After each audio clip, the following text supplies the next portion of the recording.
Partai Nasdem telah mengusung putra sulung Presiden ketiga Republik Indonesia Ilham Habibie sebagai bakal calon gubernur Jawa Barat pada Pilkada Jabar 2024. Deklarasi dukungan terhadap Ilham Habibie digelar Dewan Pimpinan Wilayah Partai Nasdem Jabar setelah Ilham Habibie mendapatkan surat rekomendasi dari Ketua Umum Partai Nasdem Surya Paloh. Tapi kami juga mempunyai keyakinan sepenuhnya bahwa kemampuan, kapasitas, dan profesionalitas yang Anda miliki ini cukup mumpuni untuk memimpin Jawa Barat. Mudah-mudahan perjuangan dan langkah awal ini akan diikuti dengan hasil yang membesarkan hati kita semua. Untuk itulah saat ini saya menyerahkan rekomendasi ini kepada saudara.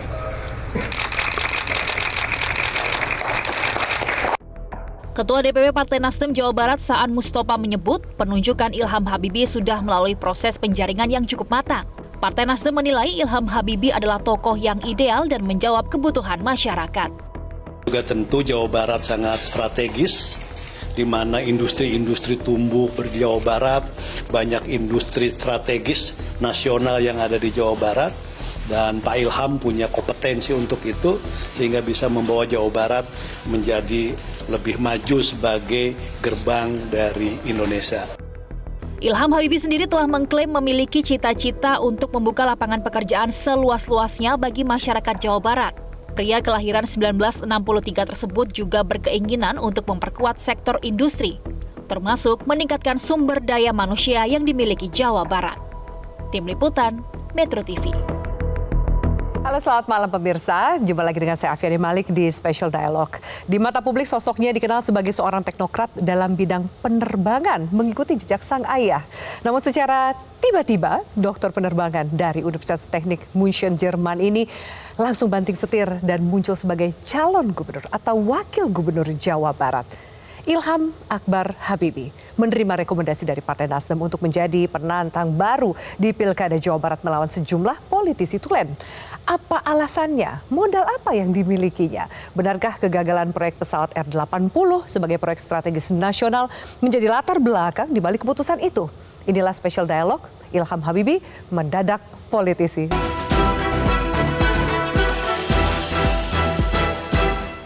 Pak Ilham, halo, selamat malam. Selamat malam, Mbak Afi.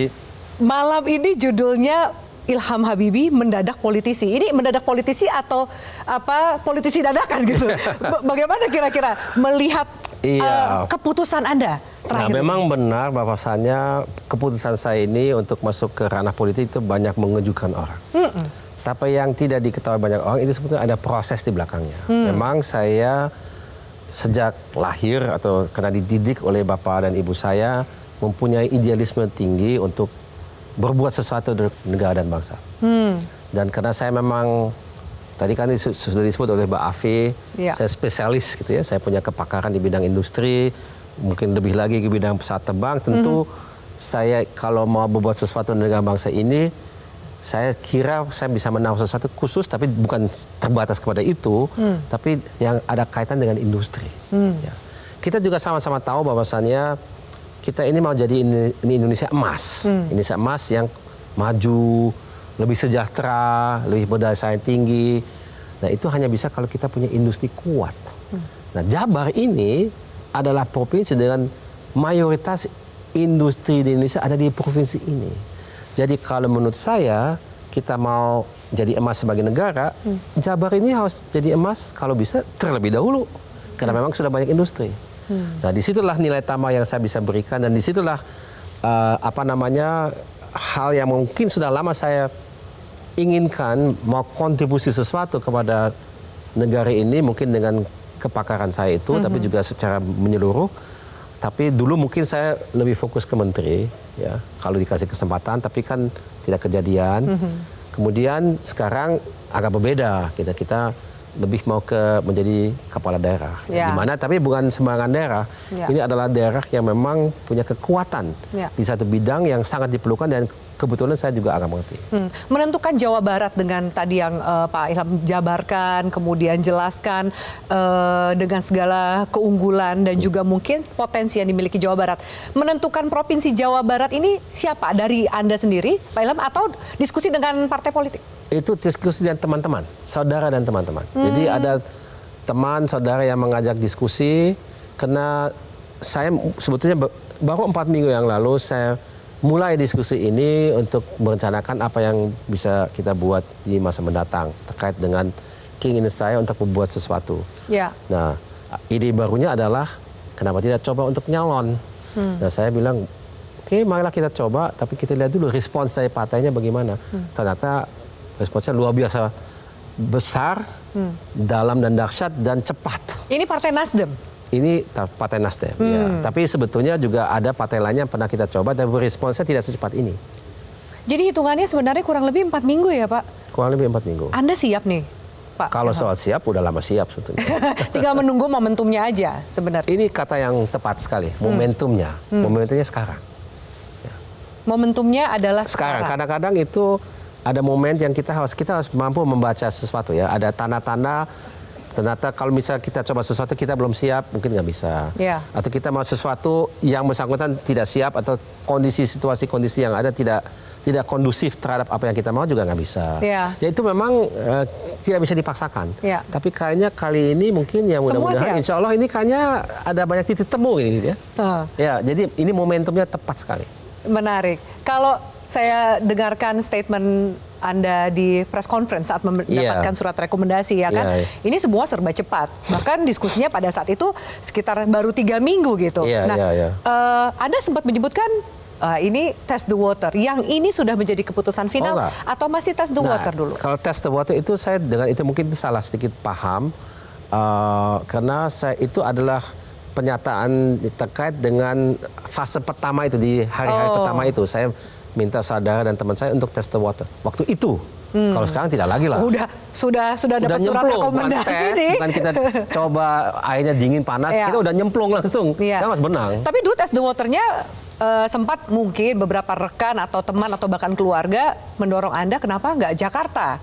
Nah, betul, itu betul. Memang di awal kenapa nggak kok bersikukuh Jakarta, tapi akhirnya memilih Jawa Barat, Pak Ilham? Nah, pertama saya ini orang realis, gitu ya. Jadi di Jakarta itu persaingannya sulit sekali. Ya. Jadi kalau di dua Jakarta itu beda, tidak seperti Jakarta. Mungkin karena Jakarta pernah ibu kota dan memang punya simbol khusus buat negara kita, sehingga fokusnya besar sekali kepada kota Jakarta ini.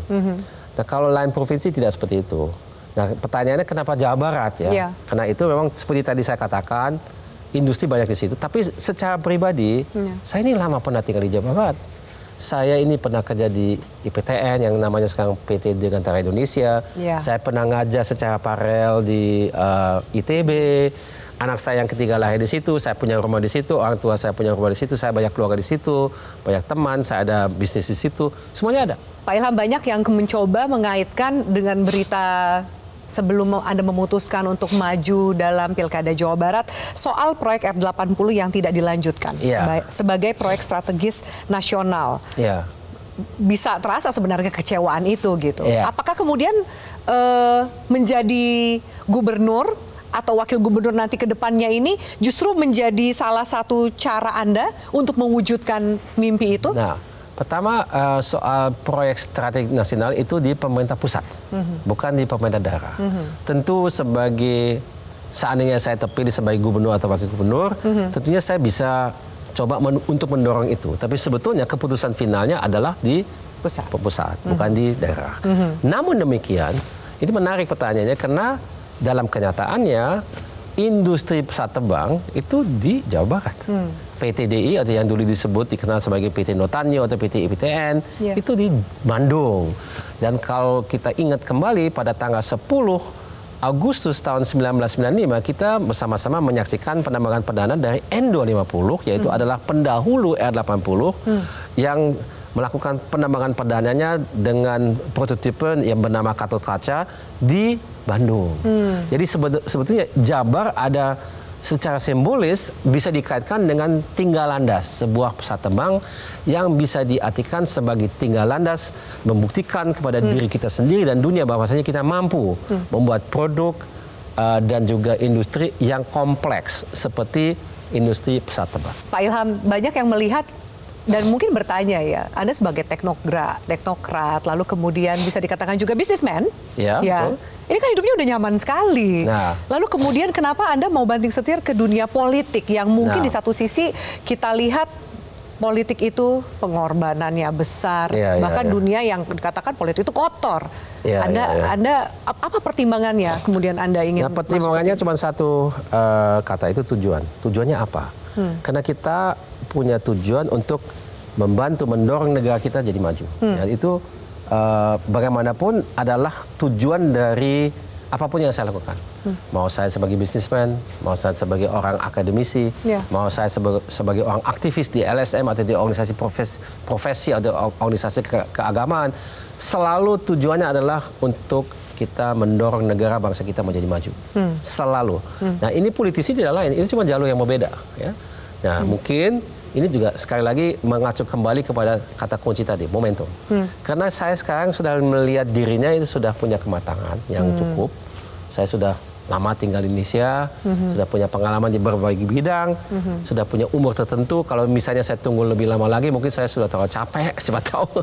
Jadi tidak ini sehat. benar-benar momentum yang dinantikan dan semua faktor seakan merestui gitu. Betul sekali.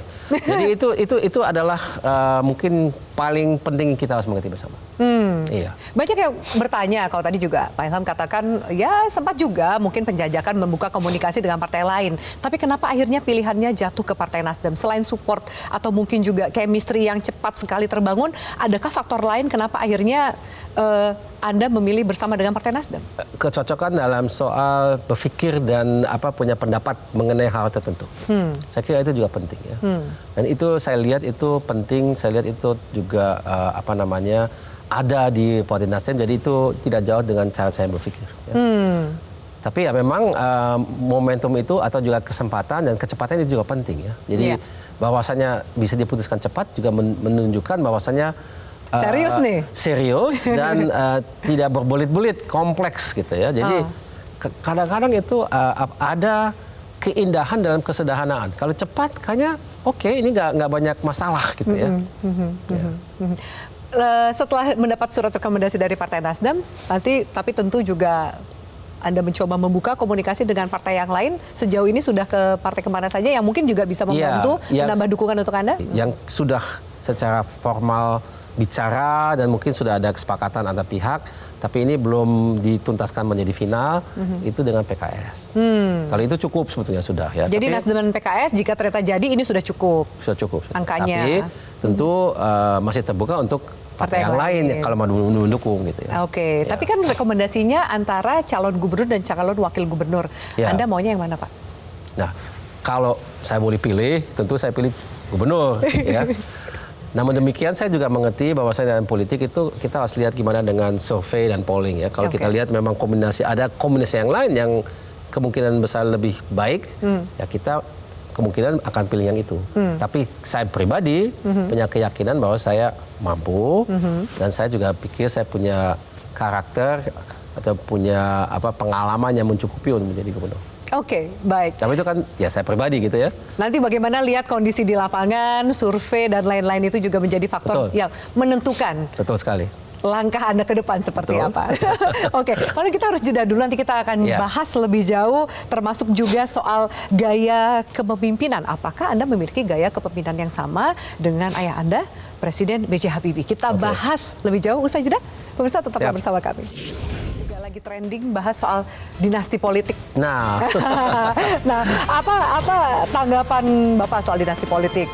Bisa jadi, apakah menurut Anda ini juga Anda khawatir nggak tudingan ini akan juga diarahkan ke Anda ketika Anda juga punya nyali yang sama seperti Bapak? Saya banyak belajar dari Bapak, tapi tentunya saya kira kalau saya dibandingkan dengan Bapak, pengalaman Bapak jauh di atas saya gitu. Masih ya, tapi insya Allah suatu ketika saya juga akan punya pengalaman.